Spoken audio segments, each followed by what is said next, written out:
30 kalau pada buku yang baru. Waktu kurban. Waktu menyembelih udhiyah atau kurban ditetapkan oleh Rasulullah sallallahu alaihi wasallam, yaitu sesudah salat Idul Adha. Dalam sebuah hadis disebutkan, An Anas bin Malik radhiyallahu anhu qala Nabi sallallahu alaihi wasallam, man dhabaha qabla sholati fa innama dhabaha li nafsi wa man dhabaha ba'da sholati faqad tamma nusukuhu wa asaba sunnatal muslimin. Rawahu Bukhari. Dari Anas radhiyallahu anhu katanya, Nabi sallallahu alaihi wasallam bersabda, siapa yang menyembelih sebelum salat Id, maka sesungguhnya ia menyembelih untuk dirinya. Siapa yang menyembelih setelah Id, salat Id, sungguh sempurna nusuknya. Nusuk itu penyembelihannya, kurbannya, dan sesuai dengan sunnah kaum muslimin. Pada hadis lain Rasulullah sallallahu alaihi wasallam menegaskan bahwa yang menyembelih sebelum salat Idul Adha hendaklah yang menyembelih lagi jika ingin disebut udhiyah atau kurban. Jadi ibadah itu, ibadah yang khusus seperti kurban ini ada waktunya. Bahkan ada ibadah yang ditetapkan tempatnya. Nanti di sini sebutkan tempat kurban.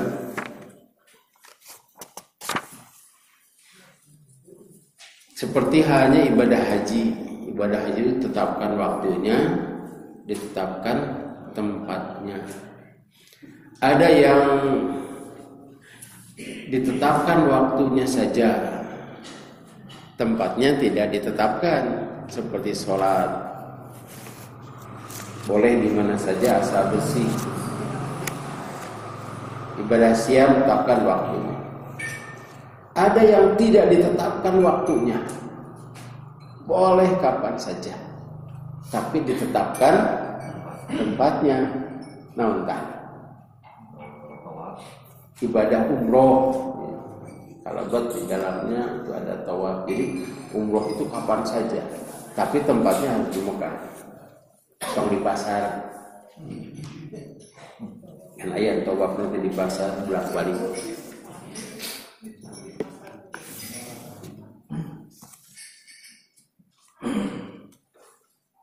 Bahkan dulu ada orang yang menyembelih, ini hadis yang sebut hadis lain itu. Jadi setelah beres Rasulullah SAW dari sholat idnya, beres khutbah, ditinggali ayat domba harus ngegoler. Ini punya siapa? Punya saya. Kapan disembelihnya? Tadi sebelum sholat. Kata Rasulullah, menyembelih lagi. Wah, sama abdi teh aya teh gaduh, tak oge taunya nyahoanan. Itu tentang waktu ya. Seperti halnya zakatul fitri. Zakatul fitri atau zakat fitrah itu kan diserahkan sebelum sholat Id. Ini setelah sholat Id itu tidak bisa. Walaupun hartanya sama, tapi waktu itu menentukan kualitas dan menentukan ibadah.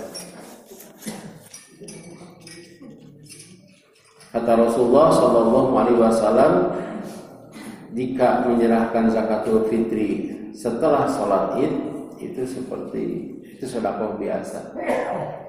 Dan yang dikatakan sebelum itu dekat, sebelum itu dekat dengan kejadian.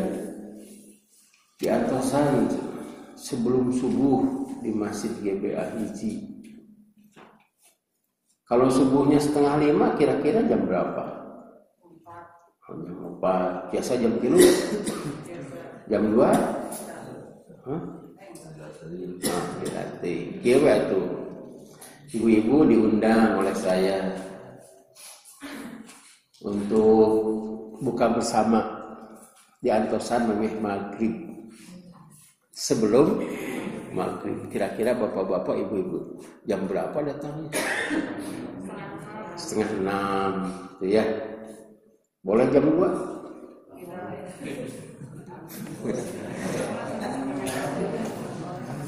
Ditanya, ibu boleh naon kan ya? Boleh mantuan. Itu juga termasuk tempat. Misalnya di Antosan memeh gerbang tol Buah Batu, tong di Cijeungjing. Jadi itu terus bagus tempelnya. Tetapi di sini akhirnya itu dibatasi juga oleh Rasulullah SAW. Sedangkan batas akhirnya para ulama berbeda pendapat. Ada yang mengharuskan pada tanggal 10 Dzulhijjah bertepatan dengan Idul Adha. Ada pula yang mensahkan pada hari tasyrik tanggal 11 sampai dengan 13 Dzulhijjah waktu asar. Malahan ada yang menyatakan sampai akhir bulan Dzulhijjah. Tetapi menurut hadis yang diriwayatkan Imam Ahmad dan Ibnu Hibban, Ibnu Muni, Tabrani dan Al-Baihaqi waktunya dari tanggal 10 Dzulhijjah sampai dengan 13 Dzulhijjah. An Jubair bin Mut'imin radhiyallahu anhu anin Nabi sallallahu alaihi wasallam kullu ayyamit tasyriq dzabhun. Dari Jubair bin Mut'im radhiyallahu anhu dari Nabi sallallahu alaihi wasallam, setiap ayyamut tasyriq adalah waktu untuk menyembelih. Jadi ayyamut tasyriq itu tanggal 11, 12, 13. Dalam riwayat Ahmad sanadnya munqati, ada rawi yang terlewat yaitu Abdurrahman bin Abi Husain. Jadi dinyatakan dhaif, tetapi dalam riwayat Ibnu Hibban sanadnya muttasil, bersambung. Tidak ada rawi yang terlewat. Jadi saling melengkapi. Misalnya beja ti dieu mah sahabat deui cenah dari siapa ini? Nah, itu kan jadi dhaif. Tapi dalam hadis yang lain, saya terima dari ini. Jadi sanadnya bersambung semuanya. Jadi melengkapi dan saling menguatkan. Ia sendiri mengkategorikan kepada hadis sahih sedangkan lafadznya sama. Di ayyamut tasyriq. Ini termasuk juga ketika hadyu. Kan haji itu ada 3. Ada haji tamatu, ada haji ifrad, ada haji kiron. Haji kiron, haji kirun. Nah, haji tamatu itu adalah haji yang bersenang-senang. Dari sini, dari lembur, biasa orang Indonesia itu tidak bawa kambing. Datang ke sana, biasanya masuk tanggal 1 Dzulhijjah. Sebetulnya waktunya dari bulan Syawal. Itu. Karena itu pemberangkatan bulan Syawal. Setelah Ramadan kan sibuk. Bulan Syawal berangkat, kemudian datang ke Mekah, melaksanakan umroh. Nah, setelah umroh itu bebas. Bebas saja. Seperti biasa. Bahkan dihalalkan semuanya. Sampai HSI juga halal. Nah, kemudian masuk tanggal 8 ihlal haji, labbaika hajjan. Nah, itu tanggal 8 sampai tanggal 13 itu ibadah haji. Nah, pada tanggal 10 itu banyak yang harus dilakukan oleh jamaah haji. Tanggal 10 itu kan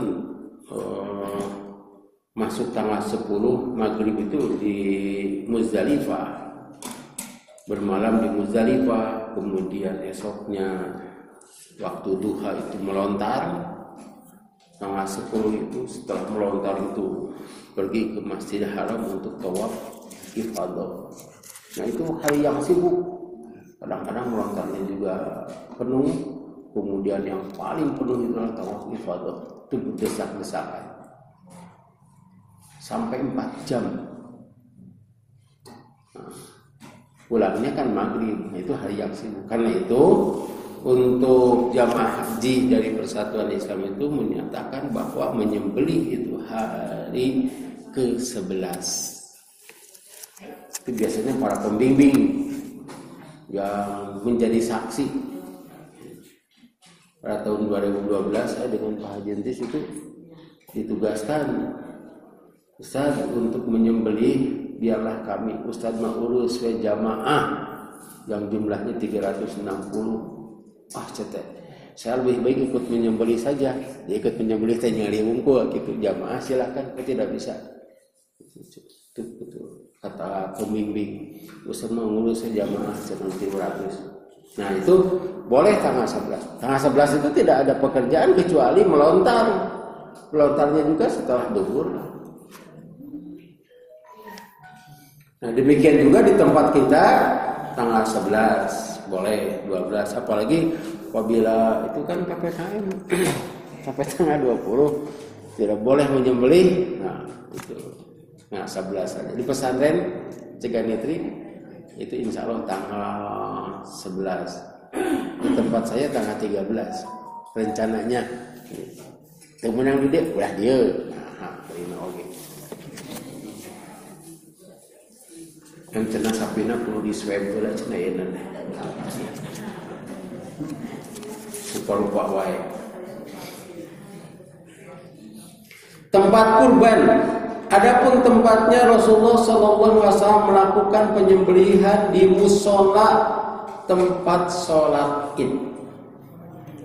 An-Nafi'in an Ibnu Umar anna Nabiy sallallahu alaihi wasallam kana yadbahu udhiyatahu bil mushola wa kana Ibnu Umar yaf'alu. Dari Nabi bahwa Abdullah bin Umar radhiyallahu anhuma memberitahukan sesungguhnya Rasulullah sallallahu alaihi wasallam menyembelih kurbannya di mushola tempat sholat Idul Adha. Ibnu Umar pun melakukan hal yang sama. Penyembelihan di lapang atau mushola selain sunnah Rasulullah SAW akan menampakkan syiar Islam karena dilakukan secara berjamaah, menghilangkan riya dan memelihara sifat takwa bagi mudhari. Dan kita sudah bahas bahwa yang penting itu takwanya yang akan sampai itu. Bila mushola yang dijadikan tempat salat Idul Adha tidak mencukupi atau tidak layak, diizinkan untuk melakukan penyembelihan di mana saja asal menunjukkan unsur syiar Islam, bukan unsur riya, yaitu agar orang lain tahu bahwa dia dan keluarganya berkurban. Itu riya dulu. Ini pentingnya ada jami kurban, dan ini berjamaah itu bukan hanya sholat. Tapi zakat juga berjamaah. Jadi kalau zakat tidak berjamaah, nanti tidak akan merata, tidak akan tepat sasaran. Misalnya seseorang menyatakan bahwa si A ini layak untuk mendapatkan zakat. Jadi ada orang 4 misalnya, orang yang miskin, orang yang agak miskin ya, dan orang miskin mana? Tan agak miskin yang miskin. Miskin, agak miskin mah. Jadi agak miskin, kemudian miskin, lebih miskin, paling miskin. Katakan saja ABCD yang paling akhir itu yang paling miskin. Di semuanya berpikir ke sana, dinumpuk pada dirinya. Tapi kalau dengan jami zakat, nah nanti diatur. Ini harus berapa liter, ini harus berapa liter. Tapi biasanya kita sama ya, literan. Seharusnya dibedakan. Misalnya seorang janda yang tua hanya sendiri dia hidup ya untuk sendiri. Sedangkan ini punya anak 10, masa disamakan. Demikian juga untuk kurban. Jadi masih ada praktek orang yang berkurban di depan rumahnya. Nah ini saya tidak menuduh ya, tapi ini ada unsur riya juga. Di depan rumahnya bahkan mungkin juga dipajang gitu, orang-orang melihat sehingga orang-orang menilai wah kita cenah sapina gede gitu. di payun rumah ustad cenah sapi na di pada efektif menitip pungku dirinya. Jadi ini unsurianya yang harus dihilangkan. Tapi kalau masuk ke panitia, itu kan panitia yang mengurus. Bahkan tidak perlu dikatakan ini sapi siapa, tidak perlu. Sebab malaikat tahu. Malahan mungkin saja ada orang yang berkurban, namanya dicantumkan di sana, tapi sebetulnya dia tidak berkurban. Ya kasus yang kemarin itu yang kita bicarakan, bapak teh cenah nggak tahu kurban, ngan ayeuna teu boga duit, era cenah untuk kurban teh. Geus cenah jam atas nama bapak, nah gitu kan, ada gitu. Oh ya, bebeja Pak Ustad cenah kumaha itu pun bapak cenah yang kurban atas nama pun bapak, padahal duit nanti abdi tenang keun we atas nama bapak oge da malaikat mah salah nyatet nya korban mana justru anaknya itu korban 2 kali, punya korban perasaan korban uang. Oh bapaknya kan mana. Nah sekarang juga ada yang seperti itu, udunan cenah untuk imam masjid gitu ya, itu udunan. Nah, korban mereka yang mengeluarkan uang. Kan berkorban itu termasuk sedekah, menyisihkan sebagian harta. Hari itu mencatat nama nabung tuh. Karena itu tidak ada pada zaman Rasulullah ini kurban atas nama siapa. Bahkan Rasulullah menyembelih kurban 2 ekor kambing itu atas nama keluarga. Dan keluarganya juga kan 10, istrinya kan 9. Nah ini mengenai tempat untuk menghilangkan riya. Tapi kalau tidak ada tempat, ya di sana saja. Udah sholat lagi didinya kan ayah. Sholat di luar kan sekarang boleh tuh sholat dulu ada di lapang tidak sekarang? Hah? Sholat we mun aya bubar sana engke lah sekedap deui tos khutbah bade bubar.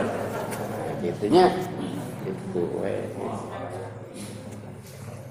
Haik nyeranak bedog, Pak. Nyeranak bedog nu peso ta gitu. Naon cenah teh mawa senjata bade muncit. Muncit saha we.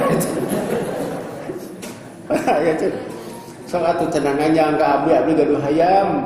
Gitu. Abdi gaduh hayam pun bapak sumbing abdi dipencit. Berserikat dalam kurban. Disyariatkan bahwa muslim berkurban dengan 1 ekor kambing sebagai perwakilan dari keluarganya. Nah, ini yang disyariatkan. Boleh berserikat 7 orang dalam 1 sapi atau 10 orang pada seekor unta. An Ikrimata an Ibni Abbasin qala kunna ma'a Rasulillah sallallahu alaihi wasallam fi safarin fahadaran nahru fashtarakna fil ba'iri an ashratin wa baqarati an sab'atin. Dari Ikrimah dari Ibnu Abbas radhiyallahu anhu katanya, kami pernah melakukan perjalanan bersama Rasulullah sallallahu alaihi wasallam. Kemudian datang hari raya Idul Adha.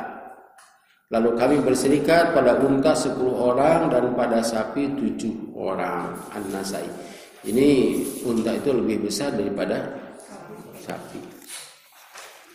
Anna Rasulullah ini ya seharusnya. Anna Rasulullah sallallahu alaihi wasallam kharaja yuridu ziyaratal baiti wa saqa ma'ahul hajja sab'ina badana an sab'i mi'ati rajulin kullu badanatin an ashratin. Al-Baihaqi. Bahwa Rasulullah sallallahu alaihi wasallam keluar hendak ziarah ke Baitullah dan membawa haji 10 ekor badana untuk 700 orang. Setiap badana 10 orang. Menurut Imam Al-Baihaqi dan yang lainnya, yang disebut al-budnu adalah atau badana bukan hanya unta tetapi meliputi sapi. Unta lebih mendekati al-budnu karena badannya besar lagi gemuk. Jadi bila ada sapi yang gemuk, nah ini ada pendapat ya, saya cantumkan di sini. Sapi yang gemuk seperti onta ya 10. Aya onta begang segede sapi 7. Tapi ini diralat dalam sidang Dewan Hizbah kemarin bahwa ada kesalahan hadis yang dicatat. Jadi tetap saja untuk unta itu 10 sok sanajan segede sapi, tapi dan sapi yang sebesar unta itu tetap saja 7. Nah, itu keputusannya. An Jabir bin Abdullah qala nahanna ma'a Rasulillah sallallahu alaihi wasallam amal Hudaybiyah al-badanata an sab'atin wal baqarata an sab'atin. Jadi Jabir bin Abdullah radhiyallahu anhu katanya kami berkurban pada tahun Hudaybiyah bersama Rasulullah sallallahu alaihi wasallam unta untuk 7 orang dan sapi untuk 7 orang. Nah, jadi kalau ada yang sahamnya berbeda, sapinya besar, itu pengorbanannya juga berbeda. Jadi harga itu tidak menentukan. Ini misalnya sapi itu seberapa kemarin itu? Aina? 20-an? Jadi 20 juta atau 3 juta ya, 7 orang. Ada yang 40 juta. Kemarin yang ditawarkan Ustaz badai saja sapi 57 juta seperti itu. Limusin. Ya, berarti gede-gede teuing atuh. Boleh lebih besar. Zaman Rasul juga tidak ditentukan. Tapi kalau kambing ya sudah kita bahas. Kambing itu jangan sampai lebih dari 2 tahun. Urusan harga, dia mencari 10 juta, ini 40 juta, silahkan. Ini untuk 7 orang misalnya, silahkan. 6 orang bagaimana? Boleh. Itu kan ibadah maliyah. Kurban termasuk ibadah maliyah. Rasulullah SAW tidak menentukan jumlah minima dan maksima dalam berserikat. Jadi boleh seorang yang berkemampuan berkurban dengan seekor sapi, bahkan seekor kambing atas nama keluarganya, sapi atas nama keluarga, seperti presiden, berarti mana atas nama. Rasulullah SAW pun berkurban dengan 2 ekor kambing yang gemuk.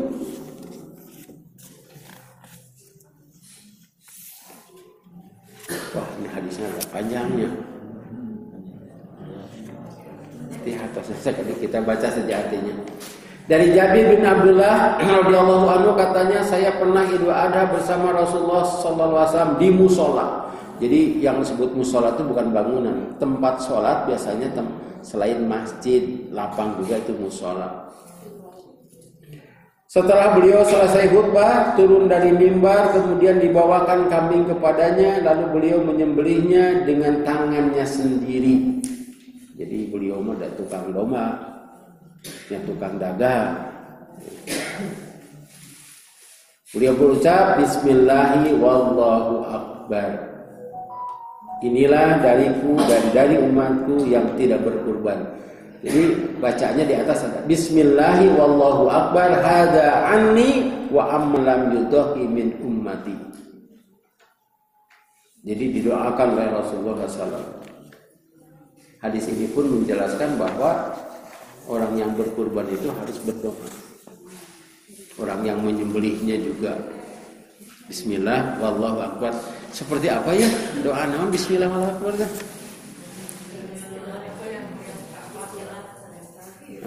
Istilah atau ya yang menyentuh Ka'bah itu ya di Hajar Aswad ya. Hajar Aswad. Bismillah wallahu akbar. Bukan Bismillah Allahu akbar, tapi Bismillah wallahu akbar. Nah, kalau di itu ya di sudut ya dengan tangan kanan, ada yang dengan tangan kiri daripada belah kencak. Mulai nu kikituan. Ya itu kata ada isyarat, ada mencium. Termasuk menyembelih seekor ayam juga. Kedah mengucapkan Bismillah wallahu akbar, sebab itu perintahnya dalam Quran. Dalam Quran. Jadi kalau ada sembelihan bukan atas nama Allah itu haram kan? Ya, nah, itu bacaannya ini. halaman 36. Atau bin Yasar bertanya kepada Abu Ayyub Al-Ansari, bagaimana Anda berkurban pada zaman Rasulullah sallallahu alaihi wasallam?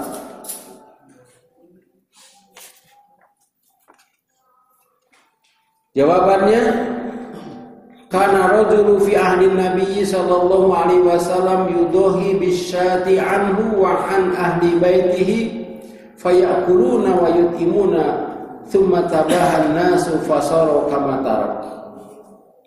Adalah seseorang pada zaman Nabi sallallahu alaihi wasallam berkurban seekor kambing atas namanya dan ahli rumahnya. Lalu mereka makan dan membagikannya. Kemudian orang berbangga-bangga, maka jadilah seperti yang kamu lihat sekarang. Jadi boleh sebetulnya di depan rumah juga, ya. Boleh. Tapi yang tidak boleh itu berbangga-bangganya. Ini tergantung pada situasi, nanti ada membagikannya nanti. Mungkin Rasulullah Shallallahu Alaihi Wasallam pada saat itu tidak melihat para sahabat yang bangga dengan kurbannya. Setelah beliau tidak ada, hal itu nampak sebagaimana pernyataan sahabat Abu Ayyub radhiyallahu anhu. Yang dibolehkan itu atas namanya dan keluarga, sedangkan yang terlarang adalah riya dan membanggakan diri dengan amalnya. Walaupun dia tidak bicara, pan aya katanya pada ngaku tak sapi teh. Kieu gitu ngali ka eta teh ngahina teh ujian nanya ieu saha ieu cenah saham sabaraha ieu saham 3 juta oh ieu 3 juta setengah sahamna teh tak kadek eta teh hapus amal 3 juta setengah yen usaha nu kaum muslimin teu kudu nyaho batur mah kitu kudu beja-beja. Kalau zaman para sahabat sekalipun ini kan menyembelih itu dikarenakan banyak ya menyembelih di halaman rumahnya itu kemudian dimakan karena itu banyak pada saat itu. Jadi bencin kesorangan dimakan sendiri tidak apa-apa. Tapi pada saat-saat tertentu ketika orang lain tidak kebagian ya kita jangan makan. Nanti kita baca. Cara menyembelih Rasulullah SAW menyembelih udhiyah dengan tangannya sendiri tanpa bantuan orang lain. Mengingat beliau waktu remajanya pernah menjadi pengembala kambing milik orang Makkah. Da domba di Arab mah ada itu. Beda jeung diulang. Dari Aisyah radhiyallahu anha bahwa Rasulullah SAW menyuruh membawakan domba yang bertanduk yang sekitar kukunya hitam, lututnya hitam, dan sekitar matanya hitam. Nah, yuk, sudah dibahas ya, domba lu kaset gitu. Jadi jangan kambing hitam, beda tempuhan. Yang putih, yang hitam itu matanya, pelbah matanya, lututnya, dan sekitar kukunya. Lalu dibawakan kepadanya untuk disembelih. Kemudian sabdanya kepada Aisyah, "Ya Aisyah, kembalikan pisaunya." Kembalikan pisaunya. Sabdanya pula, "Asah dulu dengan batu." Istrinya melakukan apa yang diperintahkan, lalu beliau mengambilnya dan membawa dombanya. Domba itu dibaringkan lalu disembelih sambil berdoa, "Bismillahi Allahumma taqabbal min Muhammadin wa ali Muhammadin wa min ummati Muhammadin." Iya, doa teh. Jadi Bapak Ibu juga kalau bisa sambil melihat ketika disembelih, ade sapi hiji kan tujuan, nu muncitna tong tujuan saurang we. Nah, tapi yang lainnya berdoa, "Bismillahi Allahumma taqabbal min Muhammadin wa ali Muhammadin wa min ummati Muhammadin." Doanya yang hadisnya sahih. Dengan nama Allah, ya Allah, terimalah dari Muhammad, keluarga Muhammad, dan dari umat Muhammad. Lalu beliau menyembelihnya. Ini ada yang menyatakan doanya kudu ieu. Sebab ini kan doa yang disyariatkannya. Seperti dalam at-tahiyat kan ada Assalamu alayka ayyuhan nabiyyu, yang artinya salam sejahtera wahai Nabi untukmu wahai Nabi, kan nabinya tidak ada. Tapi dikarenakan ibadah itu gitu we. Jangan bertanya lagi. Seperti salam setelah sholat kan, assalamualaikum warahmatullahi wabarakatuh. Saha dirinya teh. Tidak ada siapa-siapa juga, harus begitu. Ada tong dijawab. Cik imam teh assalamualaikum warahmatullahi wabarakatuh. Makmum teh langsung. Itulah ibadah. Apa kita doa? Ada di mutu kurban apa akan we? Ada yang menyatakan seperti itu. Atau berdoanya juga dengan bahasa kita sendiri. Ini menunjukkan, ada. Hadis ini menunjukkan bahwa orang yang bisa menyembelih kurban lebih baik dilakukan sendiri. Atau imam harus mampu menyembelih kurban. Selain pisaunya harus tajam, kambingnya harus dibaringkan ke sebelah kiri. Pisau dipegang dengan tangan kanan. Kiri kambing gitu tak. Jadi ngatuarian hadir. Gitu. Nu kade teh merenya.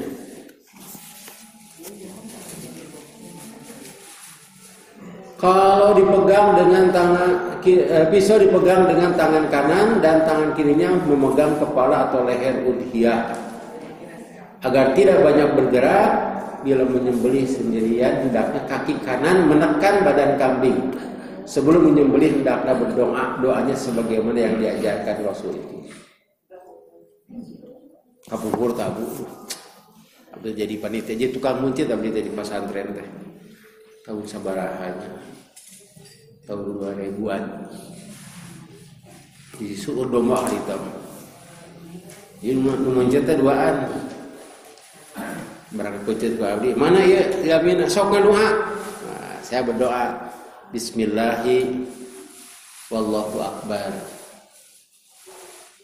Kemudian Allahumma bismillahi Allahumma taqabbal min Muhammadin wa ali Muhammadin. Ditarikeun doa teh. Atuh ribut tah batur teh. Lantaran itu tengah doa.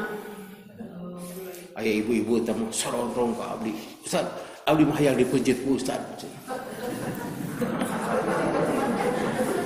Lebih kaget. Cek abdi teh sok atuh ngagoler. Jadi kadek ini bukan sembarang orang yang menyembelih. Kalau tidak bisa ya mau orang lain ya. Kan kita enggak bisa orang begitu. Saya menyembelih sapi tapi untuk tahun ini tidak. Sebab tangan saya juga sudah begini tuh Pak tuh. Nyeri itu.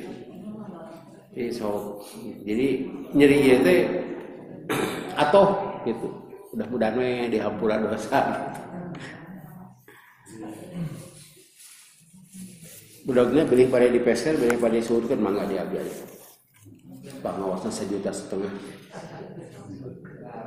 Itu mangga we.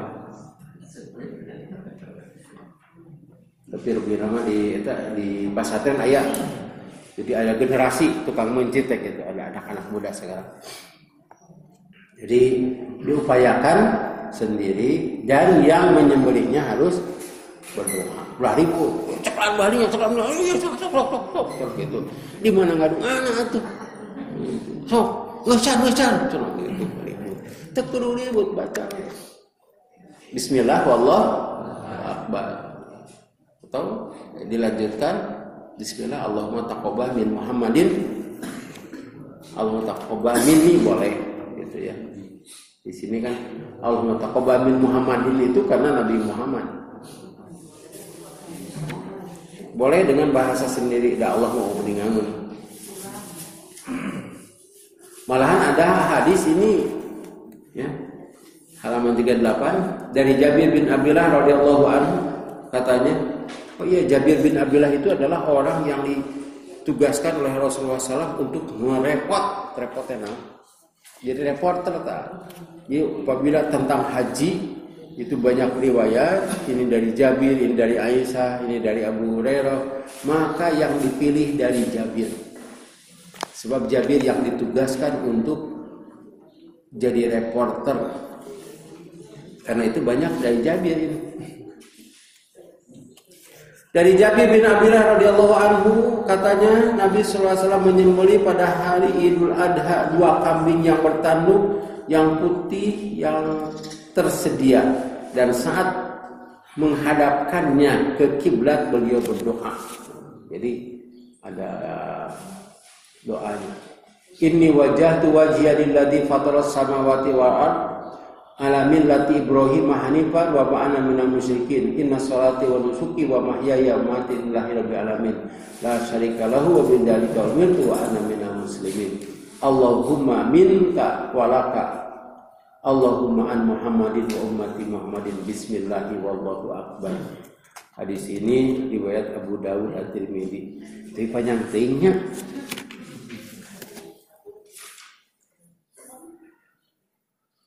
Anna Ali bin Abi Thalib akhbarahu anna Nabiyullah sallallahu alaihi wasallam amarahu ay yaquma ala bunnihi wa amarahu ay yuqsima budnahu kullaha luhumaha wa juludaha wa jilalaha fil masakin wa la yu'ti fi tijaratiha minha syai'an. Bahwa Ali radhiyallahu anhu memberitahukan sesungguhnya Nabi Allah Subhanahu wa taala, Allah ini maksudnya Nabi sallallahu alaihi wasallam, Allah Subhanahu wa taala menyuruhnya untuk mengurus kurbannya atau hajunya dan menyuruh untuk membagikan semuanya, dagingnya, kulitnya, pakaiannya kepada orang-orang miskin. Yang sebut pakaiannya tali ini kan tina kulit. Dan jangan memberi sesuatu pun kepada pengurusnya dari kurban itu. Muttafaq alaih. Hadis ini menerangkan bahwa orang yang mengurus daging kurban dilarang mengambil dari kurbannya sebagai upah. Ia boleh menerima bukan karena kerjanya. Kalau mau memberi upah hendaknya dari mudhohi. Mudhohi jika tidak bisa mengurus daging kurban sendiri, hendaklah menyediakan biaya yang diperlukan, misalnya tali, bungkus, dan alat-alat lainnya. Tetapi alangkah lebih baik orang yang tidak mampu untuk berkurban ikut membantu seukuran kemampuannya. Nanti ada lagi nih hadisnya. Jadi ini tergantung kepada situasi dan kondisi pada saat itu. Orang miskinnya banyak, yang kurbannya sedikit, maka jangan mengambil. Bahkan di sini jelaskan, ini kan cara menyembelih. Anu ngurusna jangan diberi upah dari daging itu.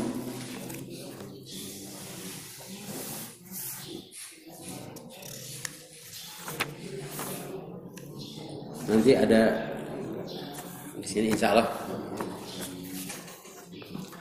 Mengelola hewan kurban, mengelola atau ngagolangkeun hewan kurban untuk mendapatkan yang lebih baik atau mencari keuntungan terlarang. Ibnu Umar radhiyallahu anhuma pernah bercerita bahwa ayahnya Umar bin Khattab berkurban dengan unta najiban yang kuat gesit, cepat larinya, tetapi kurus. Jadi disebut najib teh eta kitu tah dina unta mah. Unta itu kemudian dijual seharga 300 dinar dan hasilnya dibelikan budnan, unta yang gemuk banyak dagingnya. Hal itu dilaporkan kepada Rasulullah sallallahu alaihi wasallam oleh Ibnu Umar. Jawab beliau, tidak boleh, sembelilah apa adanya. Artinya Ibnu Umar dipiwarang kurang mana kasana unta ieu. Tapi ku Umar teh si unta teh dijual dan dibelikan yang besar, dilaporkeun tah ka Rasulullah ku putrana. So Rasulullah teh menang nu aya we.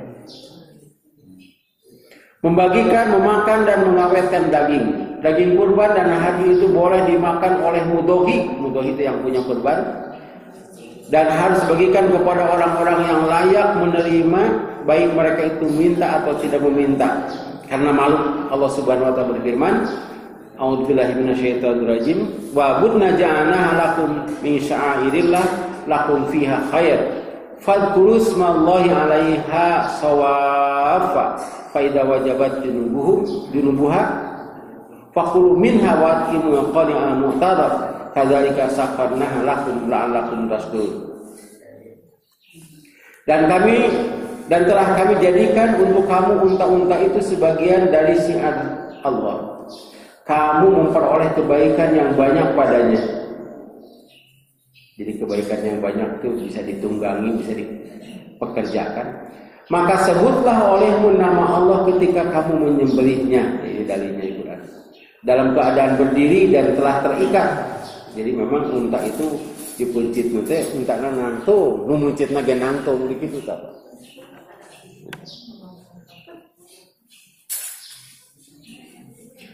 Kemudian apabila telah roboh mati, maka makanlah sebagiannya dan beri makanlah orang yang rela dengan apa yang ada padanya, tidak meminta, dan orang yang meminta. Demikianlah kami menundukkan unta-unta itu untuk kamu, mudah-mudahan kamu bersyukur. Mudhohi boleh memakan daging kurbannya seukuran kewajaran dengan memprioritaskan orang-orang fakir dan miskin sekitarnya. Dari Salamah bin Aqwa radhiyallahu anhu katanya telah bersabda Nabi sallallahu alaihi wasallam, siapa yang menyembelih di antaramu janganlah menyisakan sedikit pun di rumahnya setelah 3 hari. Jadi harus habis dibagikan. Tetapi pada tahun berikutnya para sahabat bertanya, "Ya Rasulullah, apakah kita harus melakukan seperti tahun lalu?" Sabda beliau, "Makanlah, bagikanlah dan simpanlah. Karena pada tahun lalu orang-orang dalam kesulitan, maka aku ingin kalian menolong pada saat itu." Nah, di sini yang saya katakan tadi. Tergantung situasi kondisi. Dia mah miskin can kabagi, paling tos meser tusuk sate, Pak. Meser areng itu. Ari teu kabagean PHP. Hadis ini menjelaskan bahwa boleh mengawetkan daging kurban lebih dari 3 hari tergantung situasi dan kondisi. Jika pada saat sulit seperti sekarang, misalnya waktu nulis tuh menuju sulit tuh teh, boleh diawetkan. Nah, sekarang juga kan sulit ya, orang-orang tuh sulit. Usaha tuh menang, dicarekan ke pemajikan, keluar sih cenah pasalaki, keluar sih, jung usaha cenah. Kadang-kadang ke jalan, cek satpam, cek satpam, asup sia, cicing di mana cek. Karunya atas salah kita, aduh. Ya, cek iya kan kita keluar cenah. Nah, cenah baru dak mau dahar, cek usaha naon cenah itu kudu dahar cenah gitu. Kadang-kadang keluar ke jalan, sia teu ngadenge cenah itu, cicing di imah, tong ka mana-mana. Zaman ayeuna teh. Boleh diawetkan dan dikirimkan kepada orang-orang yang sangat membutuhkan secepatnya. Cara mengawetkan daging termasuk urusan dunia. Jika dulu disimpan di atas api supaya awet, atau dijadikan dendeng, kerek, mungkin sekarang bisa diawetkan dengan cara dikalengkan. Namun selama masih ada orang yang layak menerimanya, sebaiknya jangan ditangguhkan berlama-lama. Daging kurban dibagikan mentah kepada fakir miskin. Pemilik kurbannya atau mudhohi boleh memakan daging kurbannya. Apabila disedekahkan semuanya maka akan lebih baik. Tidak ada ketentuan bagi mudhohi jangan lebih dari 1/3, tidak ada. Hal itu tergantung kepada kondisi fakir miskin. Bila semuanya sudah terpenuhi maka mudhohi boleh mengambil lebih di 1/3. Tetapi bila masih banyak yang memerlukan, sebaiknya dibagikan kepada mereka yang sangat membutuhkan. Jadi dulu itu, sekarang di Mekah tuh, mencit, silahkan dibawa ke imah itu teh, sadayana boleh. Ari saham karena onta, mau dicanak daging domba boleh. Sebab daging domba itu bergelimpangan. Kalau saya pernah bertanya, iya di kamanaku, jadi digantung gitu si daging-daging teh. Itu dikirim pada saat itu ke Afrika, langsung pakai kapal terbang. Tapi biaya kapal lebih mahal daripada itu. Tapi itu pemerintah Arab, orang mah.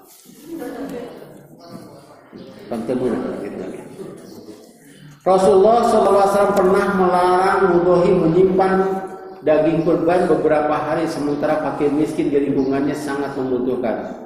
Saat itu mudhohi diizinkan untuk mengambil ala kadarnya. Membagikan kulit dalam situasi masa sulit, daging kurban harus dibagikan semuanya, termasuk kulitnya. Biasanya kulit kambing tidak dimakan, tetapi dijadikan pakaian atau perabot. Demikian juga pakaian kurban seperti tali dan perhiasannya, juga pelotok gitunya, kita perhiasan teteh. Untuk jadi tukang angon teh pelotok meh sare we aya kata kitu. Mesti kadenya deui tah. Bisi tikusru. Harus dibagikan kepada fakir miskin. Nah, ini saya ulangi lagi hadis dari Ali, harus dibagikan kulitnya semuanya. Adapun caranya bisa saja seseorang kebagian kulitnya saja atau satu kulit sapi untuk beberapa orang. Selanjutnya terserah mereka apakah mau dimakan atau dijual. Dalam keadaan normal mulahi boleh mengambil kulitnya karena ia berhak. Selanjutnya apakah mau dipakai sendiri atau disedekahkan. Jadi ada yang begini, ketika kurban kambing, bapak cenah nyanak naonna kulitna we gitu. Nah, kulitnya langsung itu kan hak dia dijual, kasihkeun ka fakir miskin. Abi sok aya teh ti spesial koja, usan hayang naonna kulitna cenah kadinya pangjualkeun cenah. Dah hayang ngabagi ka ustaz langsung itu daging ka dieu, dibagi teh isa deui kulitna we cenah. Terus apaleun. Tapi dia itu ge apaleun. Kulit itu untuk anak-anak itu, anak-anakmu apa? Dan saya memberikannya nanti setelah masuk sekolah. Aduh kak iya namanya datang sekolah. Jadi ustaz ya benar. Kurban yang diterima. Firman Allah Subhanahu wa taala, la yanalallahu luhumuha wala dima'uha walakin yanaluhu taqwa minkum. Daging-daging unta dan darahnya itu sekali-kali tidak dapat sampai kepada Allah, tetapi ketakwaan dari kamulah yang dapat mencapainya. Ini sudah kita bahas. Dan cerita dua putra Adam, Qabil dan Habil, yang satu itu diterima kurbannya, yang lain tidak. Kemudian yang tidak diterima mengancam. Kata Habil, innama yataqabbalullahu minal muttaqin, sesungguhnya Allah hanya menerima kurban dari orang-orang yang bertakwa. Kedua ayat di atas memberi pengajaran bahwa yang dinilai Allah dalam setiap amal adalah ikhlasnya di samping pemenuhan syarat yang lainnya.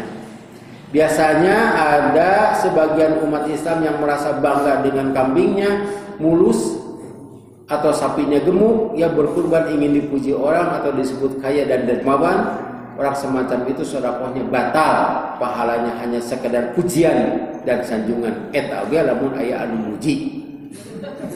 Selebihnya di sisi Allah tidak mendapat apa-apa. Itulah sebabnya pada Quran surat Al-Kautsar kalimat lirabbika, karena Tuhanmu didahulukan sebelum kata wanhar. Jadi fasholli lirabbika wanhar. Salatlah karena Tuhanmu dan berkurbanlah. Jadi salatnya boleh bukan karena Allah juga.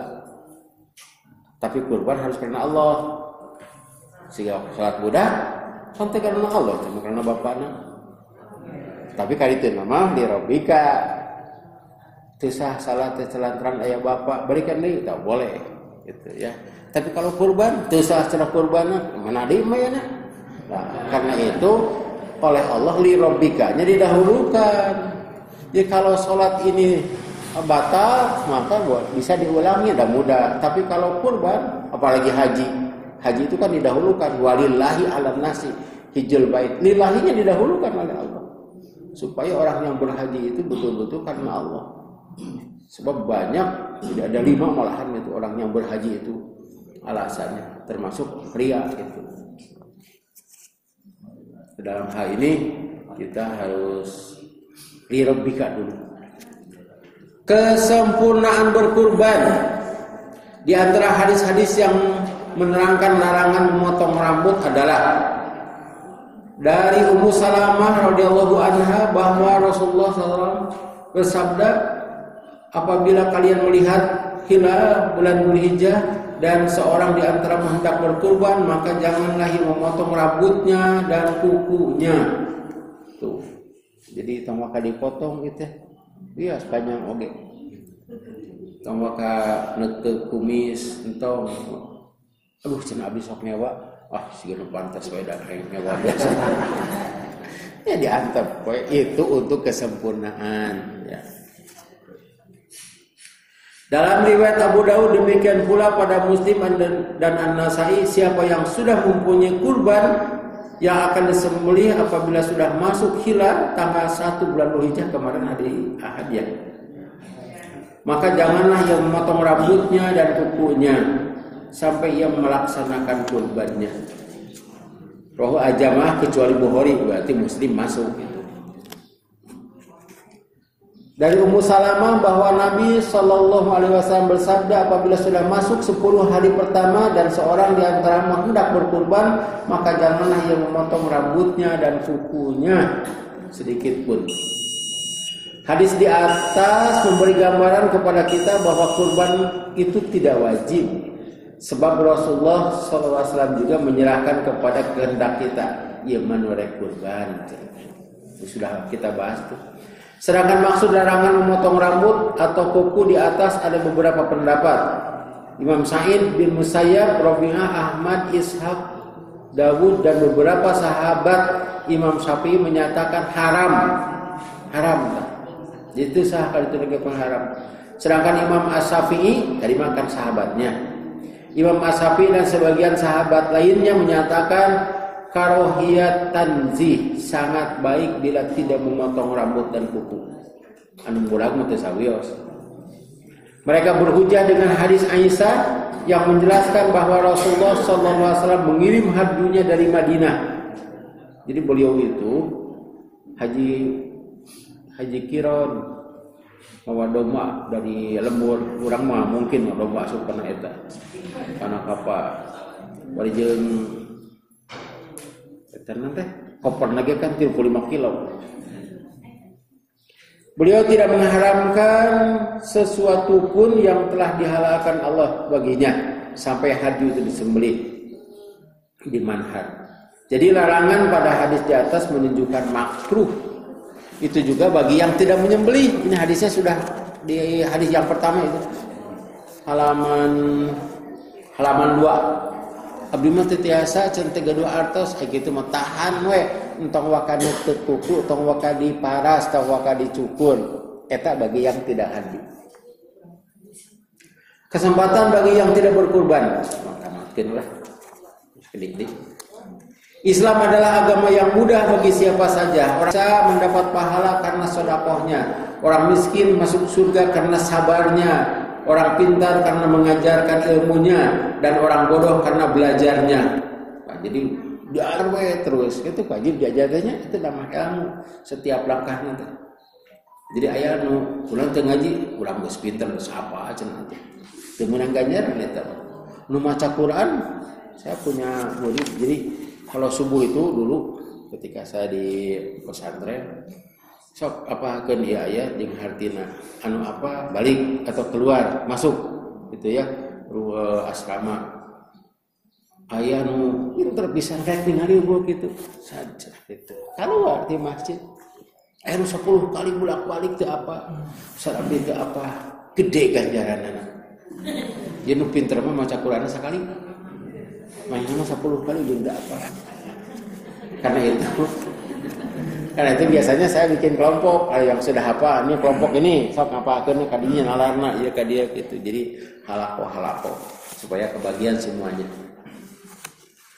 Rasulullah SAW suatu saat pernah ditanya tentang kesempatan beramal bagi orang miskin karena mereka tidak bisa sedekah. Sabda Rasulullah SAW, setiap tasbih adalah sedekah, setiap tahmid adalah sedekah, setiap tahlil adalah sedekah, setiap takbir adalah sedekah, amar ma'ruf adalah sedekah, nahi munkar adalah sedekah, dan itu semua cukup dengan salat 2 rakaat duha. Sudah saya bahas tentang salat duha di sini. Bagi orang yang menginginkan pahala berkurban tetapi tidak mampu, ia bisa mendapatkannya setiap Jumat dengan datang ke masjid lebih awal. Nah, ini hadisnya panjang. Sudah bapak-bapak ketahui bahwa Rasulullah SAW bersabda, siapa yang mandi hari Jumat seperti mandi janabat kemudian pergi untuk salat Jumat, maka ia seolah-olah mengorbankan seekor badanah unta yang gemuk. Siapa yang datang pada saat kedua, maka seolah-olah ia mengorbankan seekor sapi. Jadi sedekah nanti 20 juta 20 juta tadinya. Nu kahiji kenging 30 juta. Nu kadua benten sakedik, nu kadua ka masjid kenging 20 juta, 8 juta. Eta bentena. Siapa yang datang pada saat ketiga, maka seolah-olah ia mengorbankan seekor kambing bertanduk. Ya, 3 juta. Siapa yang datang pada saat keempat, maka seolah-olah ia mengorbankan seekor ayam. Sabaraha ayam teh? Wah. Siapa yang datang pada saat kelima, maka seolah-olah ia mengorbankan sebutir telur. Udah diboyong soangan lagu soang lah. Apabila imam keluar, malaikat hadir mendengarkan khutbah, ditutup bukunya ke malaikat. Biasanya orang kaya lebih sibuk dengan urusannya. Mereka sering terlambat datang untuk Jumaah. Dan ternyata ini nusator piraku tadi diterima. Rek tutup toko aya di meuli. Alangkah bahagianya jika mereka berkurban dan mendapatkan waktu pertama setiap Jumat. Lah eta Pak Haji cenah. Jaba beunghar jaba kurban ka masjid Bang Payuna. Dak neangan tihang. Eta Pak sare suudon pun ayo di masjid. Alangkah ruginya orang miskin yang tidak berkurban masih terlambat datang ke masjid. Gitu. Ya Pak Haji jaba kurban jaba 30 juta. Kurban onta ieu mah kurban henteu ka masjid Paneuri. Ari balik teh heula ditanya kunaon cenah Pak tos weuh deui bisi ngahalangan batur. Da kabagian di sisi eta. Sudah pantau. Alangkah ruginya orang miskin yang tidak berkurban masih terlambat datang ke masjid.